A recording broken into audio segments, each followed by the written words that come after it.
செய்முறையில் வந்து பார்த்திங்க அப்படின்னா முதல்ல வந்து பச்சரிசி மாவில் வந்து ஒரு பாவை பண்ணிக்கிறோம்னா என்னென்னா அதில் வந்து அந்த பையனுடைய காலடி மண் சேர்த்துக்கிறலாம். வீட்டில் 4 மூலை மண் எடுக்க முடியலையா, ஓகே சேர்த்துக்கலாம். அப்படி அந்த பொம்மையிலையும் சேர்த்துக்கிறலாம். சேர்த்துட்டு பார்த்திங்க அப்படின்னா அந்த காளி மையை வச்சு நம்ம பொட்டு வைக்கிறோம். பாவைக்கு வச்சு என்ன பண்ணுறோம், பிராண பிரதிஷ்டை பண்ணி அவங்களுடைய ஆத்மாவை இங்கே நம்ம வர வச்சு பார்த்திங்க அப்படின்னா நம்ம ஸ்தம்பன எந்திரம் ஒன்று எழுதுறோம். ஸ்தம்பன எந்திரம் எழுதி அதில் என்ன வந்து அவனுடைய பண்ணுறோம் அப்படின்னா அந்த எந்திரத்தில் எழுதணும்.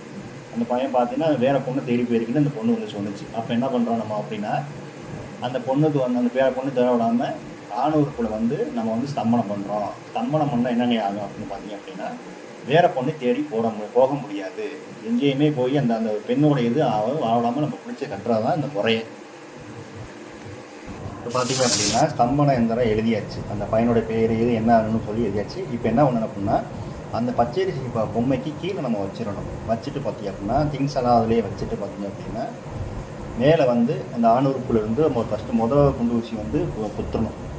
ரெண்டாவது பார்த்திங்க அப்படின்னா சிரஸில் குத்தணும். சிரசு, கை, கால் இதெல்லாம் வந்து எல்லாம் குத்தி மந்திரம் சொல்லும் போது என்ன பண்ணணும், மந்திரம் சொல்லிக்கிட்டே குத்தணும். இந்த பையனுக்கு வந்து என்ன ஆகணும் அப்படின்னு சொல்லிட்டு இது வந்து என்ன ஆகும் அப்படின்னு பார்த்தீங்க அப்படின்னா அந்த பையனோட இது வந்து ஸ்தம்பிச்சு போய் நிற்கும். புரியுதுங்களா? ஆணூருக்குள்ளேருந்து எல்லாமே வந்து ஸ்தம்பிச்சு போயிடும். அப்போ பார்த்தீங்க அப்படின்னா அவன் வேறு பொண்ணை தேடி போக முடியாது. அப்போ என்ன பண்ணணும், இந்த குண்டு ஊசி குத்திட்டு கருப்பு நூல் கண்டு பார்த்தீங்களா, கருப்பு நூல் கண்டு வந்து பார்த்திங்க அப்படின்னா மேலேருந்து அடியில் வந்து அந்த ஆணூருக்குள்ளேருந்து நம்ம மேலே கட்டுறோம்.